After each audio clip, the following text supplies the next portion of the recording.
ಸ್ನೇಹಿತರೆ ನಮಸ್ತೆ. ಈ ದಿನ ನನ್ನ ಹೆಸರು Maruti Bhajantri. Ancient Indian history ಮತ್ತು ಎಪಿಗ್ರಫಿಯಲ್ಲಿ ಕರ್ನಾಟಕ ಯೂನಿವರ್ಸಿಟಿ ಆಫ್ ಧಾರವಾಡದಿಂದ ನಾನು ಗೋಲ್ಡ್ ಮೆಡಲಿಸ್ಟು. ಈ ದಿನ ನಾವು ಸಿರುಗುಪ್ಪ ತಾಲೂಕಿನ ತೆಕ್ಕಲಕೋಟ ಮತ್ತು ನಿಟ್ಟೂರಿನ ನಡುವೆ ಮಧ್ಯದ ಭಾಗದಲ್ಲಿ ನಾವು ನಿಂತಿದ್ದೇವೆ.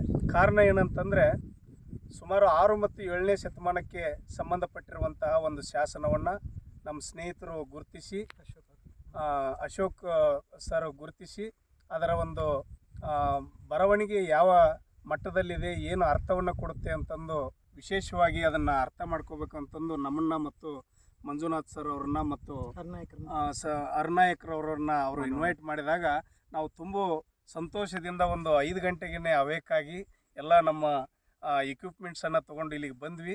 ಈ ಒಂದು ಸ್ಥಳ ತುಂಬ ಇತಿಹಾಸ ಪ್ರಸಿದ್ಧವಾದಂಥ ಸ್ಥಳವಾಯಿತು.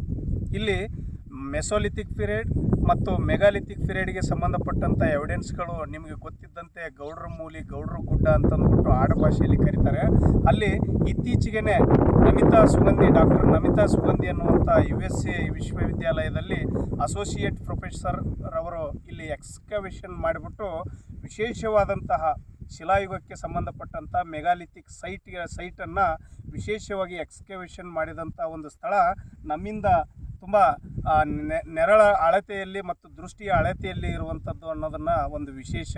ಮತ್ತು ಇದೇ ಭಾಗದಲ್ಲಿ ಅಶೋಕನ 1 ಮತ್ತು 2ನೇ ಮೈನರ್ ಎಡಿಕ್ಟ್ ಅಂದರೆ ಅಶೋಕನ ಲಘು ಶಾಸನಗಳು ಇಲ್ಲಿ ದೊರೆತಿರುವುದು ಈ ಒಂದು ನಾವು ನಿಂತಿರುವಂಥ ಒಂದು ಪ್ರದೇಶಕ್ಕೆ ಮೆರಗನ್ನು ತಂದುಕೊಡ್ತಾ ಇದೆ. ಪ್ರಸ್ತುತ ನಾವು ಪರಿಚಯವನ್ನು ಮಾಡಲು ಹೊರಟಿರುವಂಥ ಶಾಸನ ಅತಿ ವಿಶೇಷವಾದಂತಹ ಮತ್ತು ಅಪ್ರಕಟಿತ ಶಾಸನ ಅನ್ನೋದರಲ್ಲಿ 2 ಮಾತಿಲ್ಲ. ಇದು ಯಾವ ಅರ್ಥವನ್ನು ಕೊಡ್ತಾ ಇದೆ, ಇದು ಯಾವುದಕ್ಕೆ ಸಂಬಂಧಪಟ್ಟಿದೆ ಅಂತಂದು ನಾವು ಇನ್ನೂ ಕೆಲವೇ ದಿನಗಳಲ್ಲಿ ಹೇಳುವಂತಹ ಕೆಲಸವನ್ನು ಕೂಡ ಮಾಡ್ತಾ ಇದ್ದೇವೆ. ಮತ್ತು ಈ ಒಂದು ಅಪ್ರಕಟಿತ ಶಾಸನವನ್ನು ಗುರುತಿಸಿ ಮತ್ತು ಅದನ್ನು ಬರವಣಿಗೆ ರೂಪಕ್ಕೆ ಮತ್ತು ಅದನ್ನು ಸಂಶೋಧನೆಗೆ ಪೂರಕವಾದಂಥ ರೂಪಕ್ಕೆ ತರುವುದಕ್ಕೆ ಸಹಾಯ ಮಾಡಿರುವಂಥ ಎಲ್ಲ ಸ್ನೇಹಿತರಿಗೆ ನಾನು ವಂದನೆಯನ್ನು ಅರ್ಪಿಸುವಂಥ ಕೆಲಸ ಮಾಡ್ತೇನೆ. ನಮಸ್ಕಾರ. ಎಲ್ಲರಿಗೂ ಧನ್ಯವಾದಗಳು. ಎಲ್ಲರಿಗೂ ಧನ್ಯವಾದ. ಅರ್ನಾಯಕರು ಧನ್ಯವಾದಗಳು. ನಾವು ಇವಾಗ ನಮ್ಮ ಮನೋಹರ್ ಅವರು ಭಾಳ ಇದು ಈ ಸ್ಥಳೀಯರಾಗಿದ್ದರಿಂದ ತೆಕ್ಕಲಕೋಟೆಯವರು, ನಿಟ್ಟೂರಿನವರು, ಈ ಅಷ್ಟೊಂದು ಸ್ಥಳ ಇರಲಿಲ್ಲ, ನೋಡ್ಬೋದು.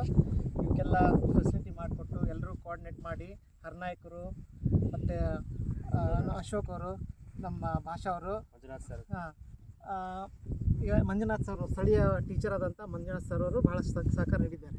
Thank you. ಲಾಸ್ಟ್ನೇ ಸ್ವಲ್ಪ ಇದಾಯ್ತಾನೆ ಏನದು